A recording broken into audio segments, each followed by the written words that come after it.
Mga kabida, isang magandang oras sa lahat at welcome po sa aking channel. Eto na, bigla hong nag 360 po mga kabida, no? Ito hong si Pangulong Ferdinand Bongbong Marcos, ano?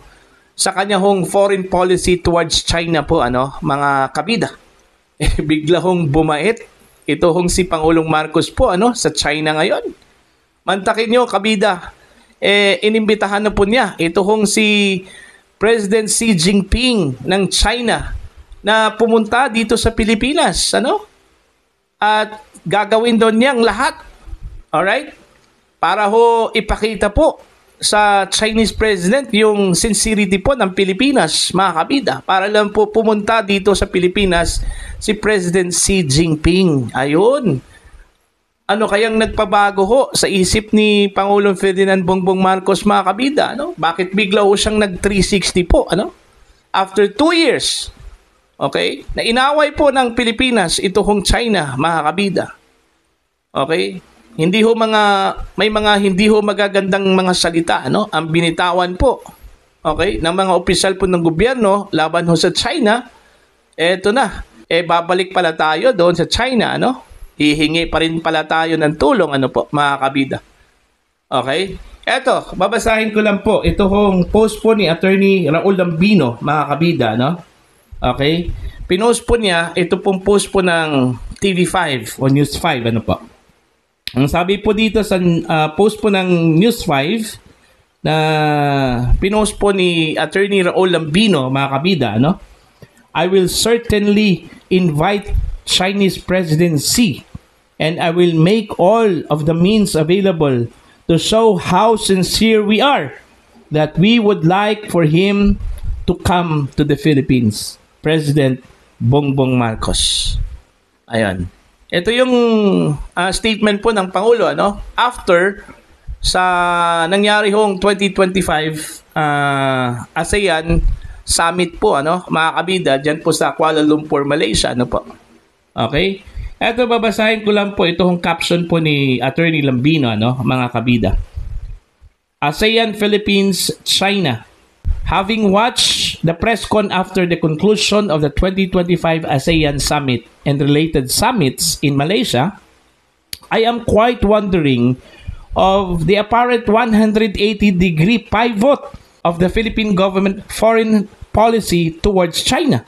After delivering a red hat speech during the summit by repeating the constant narratives against China for more than 2 years, what are the factors that may have triggered the sudden turnaround of the administration's foreign policy direction? Ang tanong po ni Attorney Lambino, ano po yung nagpabago ho ng isip, ano, ng Pangulo po, mga kabida? Okay, kung bakit ho from being a friendly country to the US, mga kabida, bigla hong lumapit ngayon, bigla hong nagsusumamo po, ano? Ito hong si Pangulong Marcos kay Pangulong Xi Jinping na pumunta dito sa Pilipinas, mga kabida, bumisita po ng Pilipinas. Okay? Nararamdaman na kaya, ano, ng Pangulo yung bagsik po, ano, ng paglisan ng mga negosyante dito ho sa Pilipinas? Kung maalala po ninyo, mga kabida, meron pong sinabi ito hong dating BSP official po, ano, na si Miss Guidote, ano, na nag-umpisa na pong nagsialisan ito hong mga negosyante dito sa Pilipinas dahil ho sa talamak na korupsyon po, ano, mga kabida, dito ho sa Marcos administration, ano? Kumbaga na walan na raw sila ng tiwala po, ano? Kumpiyansa sa gobyerno po ng Pilipinas, kaya minabuti po nila, ano, na maghanap na lang po ng ibang bansa kung saan doon po sila mamumuhunan, mga kabida. Nararamdaman na ba ito, ano, ng Pangulo, mga kabida? Ito hong unti-unting pagkawala ho ng kumpiyansa ng mga negosyante at kailangan na po niya ng bagong investors dito sa Pilipinas. Yun, lumapit po siya sa China po, mga kabida, ano? Okay. Ang tanong po dito kung pagbibigyan ba to, ano, ni President Xi Jinping After the rhetorics at hindi ho magagandang mga salita na binitawan po ng Pilipinas laban ho sa China, mga kabida. Diba? Ang China po isa po sa mga pinakamayamang bansa sa buong mundo, at number 1 investors po dito ho sa Pilipinas, ang mga Chinese. See? Nararamdaman na din kaya ng Pangulo na ang mga Chinese investors po ay unti-unting nawawala dito ho sa Pilipinas. Kaya yun, lumapit na po. Nagsusumamo po, kay Pangulong Xi Jinping na bumisita po dito, Bigla hong nag-pivot ito hong si Pangulo Marcos po, mga kabida. Nung time po na okay yung ekonomiya ng Pilipinas. Alright?